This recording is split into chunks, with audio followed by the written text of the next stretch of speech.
naghinay man. God is good! And all the time! Hallelujah! Tanawa imong tapat inaigsoon. Bless ka karon. Kay niya ka. Hallelujah! Amen. Hallelujah!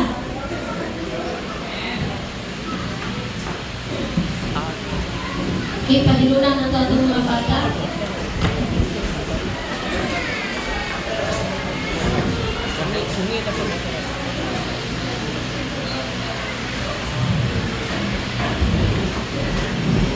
Hallelujah. Ang gusto minom sa tubig, sige, pag-inom. No, kay lamin kayo mensahe karon sa tubig ng Diyos.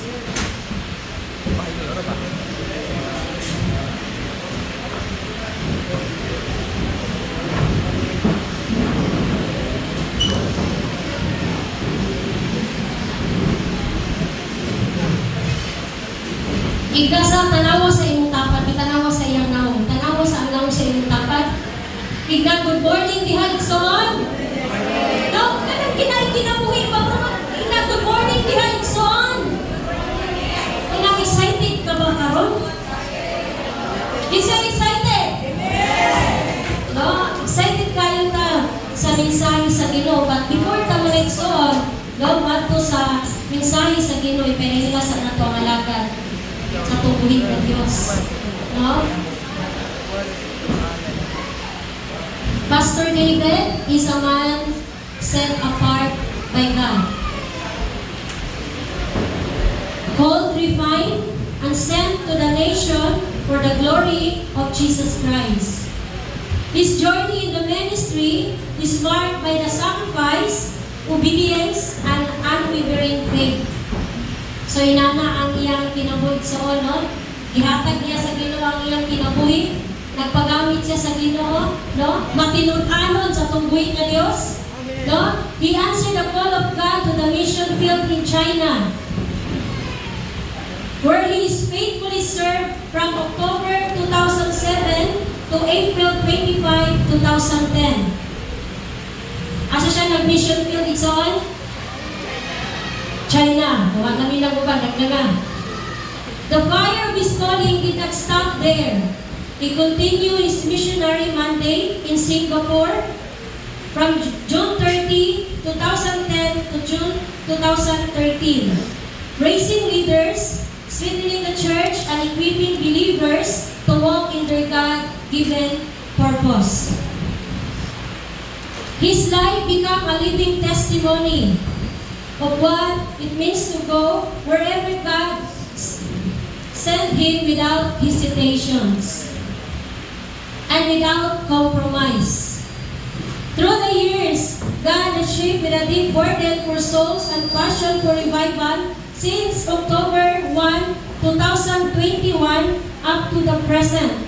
He has been serving as the senior pastor of Gilgal Disciple Church. So senior pastor siya sa Gilgal Disciple Church, leading with vision, integrity, and spiritual authority. Lives are being transformed, disciples are being raised, and the church continue to grow in the power and in truth. Pastor David O. is known his powerful preaching, his intimate walk with God, and is sensitive to the Holy Spirit. When he ministers, hearts are awakened. Amen. Hallelujah. No? Faith is ignited and people encounter the living presence of God. Amen. Isa excited. Amen. Na siya'y pinakagwapang asawa na nasa iyang tapat, Pastora Kim. No, naadiha? Pastora? The beautiful wife of Pastor David O. And before na ko siya ipanikson, amo na ni siya na ila-ila way back. Kano saan ito, Pastora? 2011. Sa company, sa nagak-company, that time. No, nga ang church dito Ikson is, kung magbaha na ganit, tamang kidiri ang tubig. Sa dirikit ang tubig, yung masuklan man. Pero padayon gapon ang bulaton sa Ginoo. Dito lang mo naila si Pastor O. And then, 14 years. nakita namo siya karon. Amen. Kay nagtuo ko nga naay buhaton ang Ginoo sa tuwang kinabuhi karon. Amen. Expect nga naay mahitabo sa imong karon. Amen. Mulit ka niya nga naay gibuhat si Lord sa imong kinabuhi. Amen. Amen. Pagpaka na tuguso ka na tubuhi ng Diyos, ako welcome Pastor David. Oh,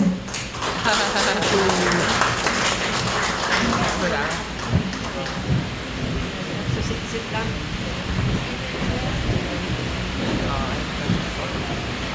Maayong buntag sa inyong tanan.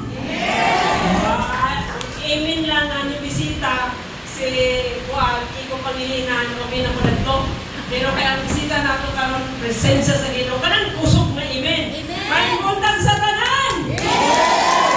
Na, kung ipahita sa Ginoo, mga alive ng mga Kristuhanon, ang inyong mga pagdaig o pagsimba sa Ginoo, makapatay ko sa aking harian sa Diyos. Amen. Wala pa kayo. Ito po mana, makapatay ko ang inyong magsimba o pagdaig sa Ginoo. Amen. At grabe ang worship, no? Grabe ang rating sa worship na ma-faith give mo ang presence ni Lord na makapaglihok sa atong taliwala. Amen.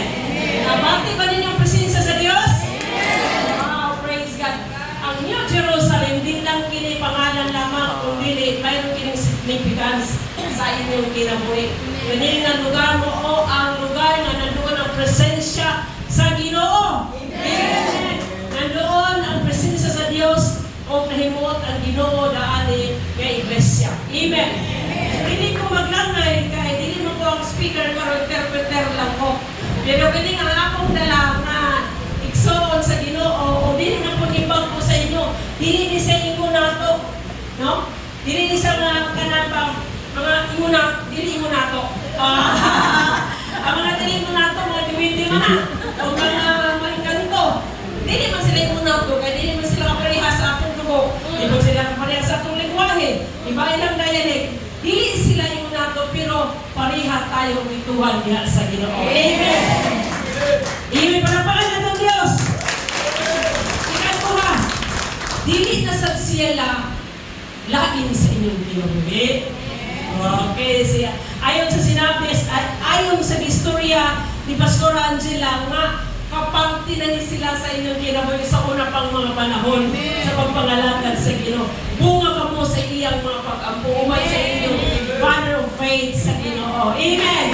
Hallelujah. So, mo nang si Pastor muna may mga dili na ni sa inyo nato, dili ni sa inyo na lahi sa ato.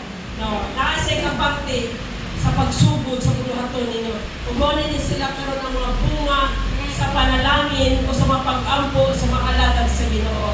So, dili ko magdugay, dili alagad sa Ginoo, may pulong mo karon kay magkuryano-kuryano man siya. Kunya dili mo na makasabot kay dili lagi sila imo nato. Pero makasabot mo kay naamon ko. Pangalawa, makasabot mo kay naamon presensya sa Ginoo. Makasabot mo kay naamon Espiritu Santo mo o lihok sunod sa inyong kinabuhi. Amen.